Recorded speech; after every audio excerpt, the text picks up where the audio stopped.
Laos দক্ষিণ পূর্ব এশিয়ার একমাত্র সমাজতান্ত্রিক রাষ্ট্র।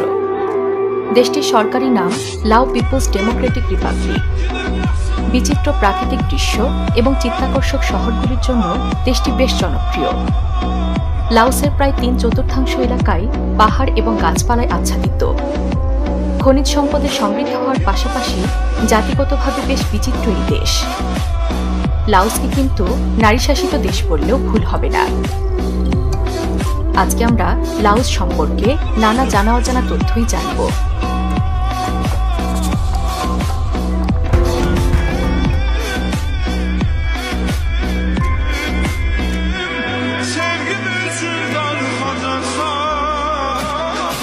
দেশটির ইতিহাস বেশ প্রাচীন। এই অঞ্চল থেকে কমপক্ষে 46,000 বছরের পুরনো একটি প্রাচীন মানবখুলি উদ্ধার করা হয়েছিল। দেশটি প্রাচীনকাল থেকেই ছিল বিভিন্ন ক্ষুদ্র নৃতাত্ত্বিক জনগোষ্ঠীর আবাসস্থল। এমনকি তাদের ছিল নিজস্ব ভাষা ও সংস্কৃতি। এরপর লাওস 18 ও 19 শতকে ঔপনিবেশিক যুগে প্রবেশ করে। 1893 সালে ফ্রান্স তাদের উপনিবেশের অংশ হিসেবে লাওসকে অন্তর্ভুক্ত করে। ফরাসিদের কাছে লাওস ছিল একটি গুরুত্বপূর্ণ উপনিবেশ, কারণ এখান থেকেই দক্ষিণ পূর্ব এশিয়ার গুরুত্বপূর্ণ বাণিজ্য পথ মেকং নদী নিয়ন্ত্রণ করা যেত। এরপর দ্বিতীয় বিশ্বযুদ্ধের সময় লাওসের কর্তৃত্ব জাপানিদের হাতে চলে যায়। দ্বিতীয় বিশ্বযুদ্ধে জাপানিরা পরাজিত হলে কিছুদিনের জন্য লাওস একটি স্বাধীন দেশ হিসেবে স্বীকৃতি পায়। তবে পরবর্তীতে ফরাসিরা আবারও লাওসের কর্তৃত্ব নিজেদের হাতে নেয়। 1954 সালে স্বাধীনতার সংগ্রামের সমাপ্তি ঘটলে লাওস সম্পূর্ণরূপে সার্বভৌমত্ব লাভ করে। বর্তমানে দেশটিতে 2,36,800 বর্গ কিলোমিটার এলাকা জুড়ে প্রায় 76 লক্ষ মানুষের বসবাস। লাও এখানকার সরকারি ভাষা। ইন্ডি তনহাব অর্থাৎ স্বাগতম এবং চাও সাবাই দ্বীপ অর্থাৎ কেমন আছেন। নতুন অতিথির আগমনে এ ধরনের অভিবাদন জানানো লাওসের জনগণের শিষ্টাচারের একটি অংশ।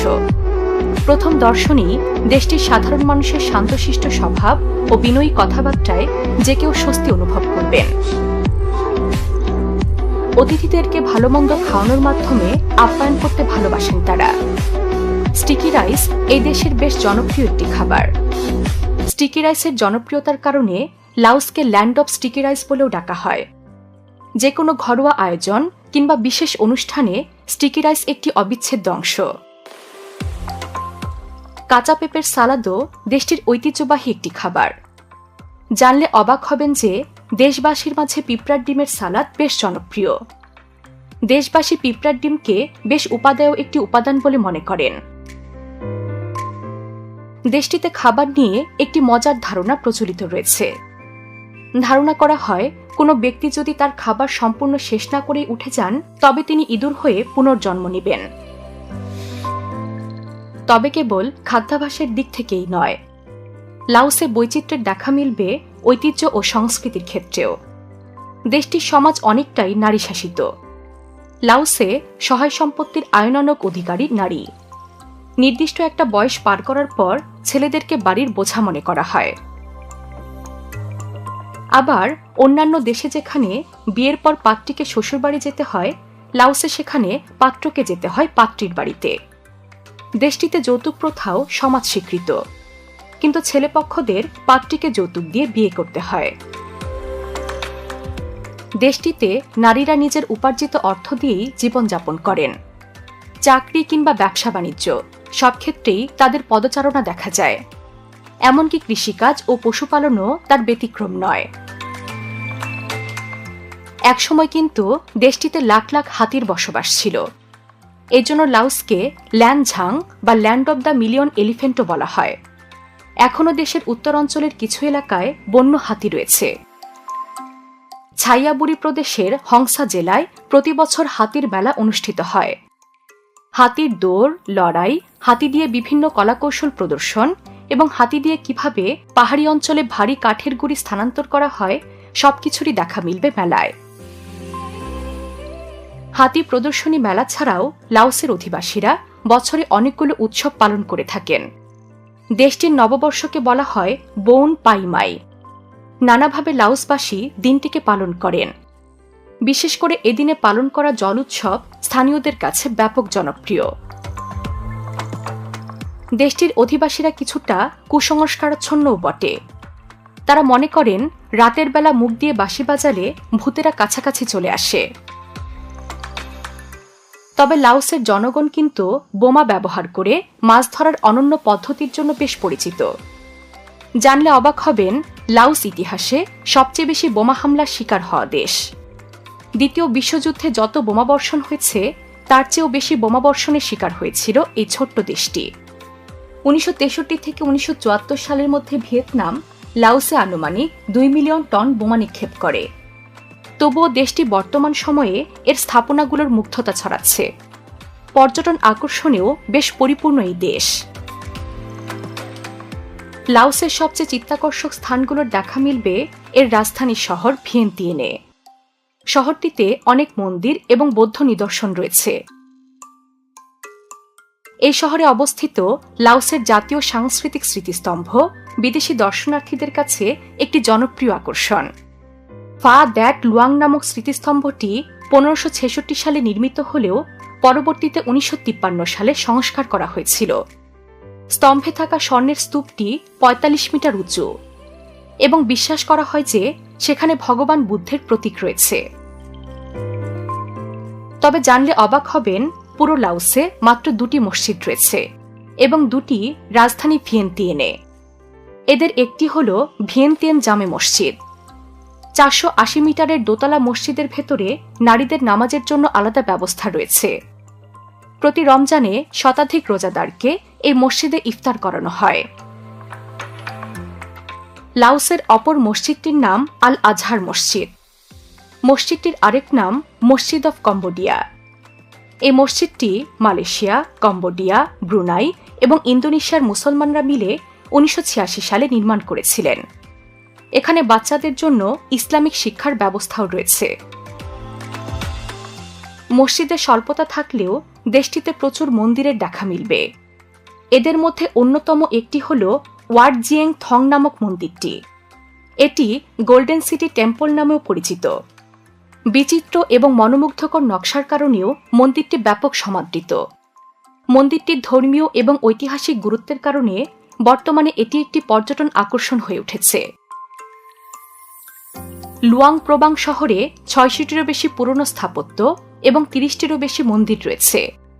পাশ্চাত্য দেশের পর্যটকেরা এই শহরকে পৃথিবীর স্বর্গ বলেও ডেকে থাকেন। তবে অদ্ভুত বিষয় হল, শহরটিতে প্রতিদিন ভোরবেলায় মন্দিরের সন্ন্যাসীরা রাস্তায় এসে সাধারণ মানুষের কাছ থেকে খাবার ভিক্ষা করে থাকেন। এটি তাদের একটি ঐতিহ্যই বলা চলে। ধর্মীয় স্থাপনাগুলো ছাড়াও লাওসে বেশ কিছু জাদুঘরের দেখা মিলবে। লাও ন্যাশনাল মিউজিয়াম এদের মধ্যে অন্যতম। যারা লাওসের ইতিহাস জানতে আগ্রহী তাদের কাছে এটি একটি জনপ্রিয় গন্তব্য। 1925 সালে নির্মিত জাদুঘরটিতে প্রচুর প্রাগৈতিহাসিক এবং নৃতাত্ত্বিক নিদর্শনের দেখা মিলবে। লাওসের সমৃদ্ধ সাংস্কৃতিক ঐতিহ্যের দেখা মিলবে ট্র্যাডিশনাল আর্টস অ্যান্ড এনথোলজি সেন্টারে। এটি একটি ইউনেস্কো ওয়ার্ল্ড হেরিটেজ সাইট।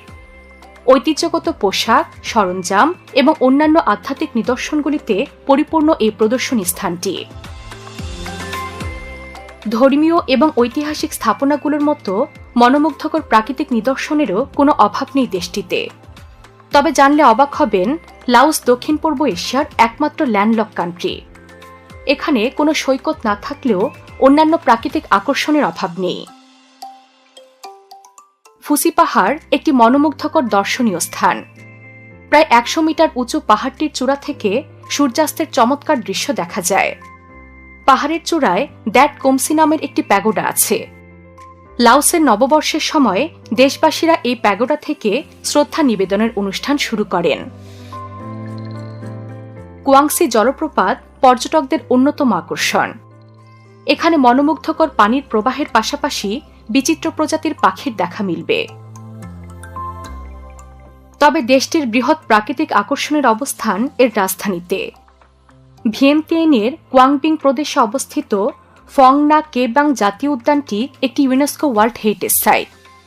স্থানটি তার অনন্য ভূতাত্ত্বিক বৈশিষ্ট্য এবং উচ্চ জীববৈচিত্র্যের জন্য সুপরিচিত। পার্কের মধ্যে অবস্থিত সংডুং গুহাটি বিশ্বের বৃহত্তম গুহা বলে বিবেচিত হয়। ধারণা করা হয় একটি উড়োজাহাজও অনায়াসেই এই গুহায় ঢুকে যেতে পারে। তবে লাওসের কথা হবে, কিন্তু বোলাভেন মালভূমির কথা হবে না, এটা হতেই পারে না। এই মালভূমিতে বসবাসকারী ল্যাভেন সম্প্রদায়ের জনগণের থেকেই বোলাভেন মালভূমিটির নামকরণ করা হয়েছে। এখানে প্রচুর কফির চাষ হয় বলে স্থানটিকে লাওসের কফির রাজধানীও বলা হয়। কফি ছাড়াও বোলাভেন মালভূমি চা, এলাচ, কলা, অ্যাভোকাডো চাষের জন্য পরিচিত। মালভূমিটিতে অসংখ্য জলপ্রপাত রয়েছে। এই জলপ্রপাতগুলি এই অঞ্চলে ভ্রমণকারী পর্যটকদের জন্য জনপ্রিয় আকর্ষণ। সব মিলিয়ে ইটপাথরের মনোমুগ্ধকর স্থাপনা, সবুজ প্রাকৃতিক সৌন্দর্য কিংবা মালভূমি, কি নেই দেশটিতে। দেশবাসীর নিজস্ব নিয়মনীতি এবং সংস্কৃতি সবকিছুই লাওসকে বিশ্বমাঝে অনন্য করে তুলেছে। ঐতিহ্য, সংস্কৃতি কিংবা সমৃদ্ধিতে লাওস এমনই পরিপূর্ণ থাকুক, এমনটাই কামনা বিশ্ববাসীর। বিশ্বের নানা প্রান্তে ছড়িয়ে থাকা এমন জানা অজানা তথ্য জানতে সাবস্ক্রাইব করুন বিশ্বপ্রান্তরে।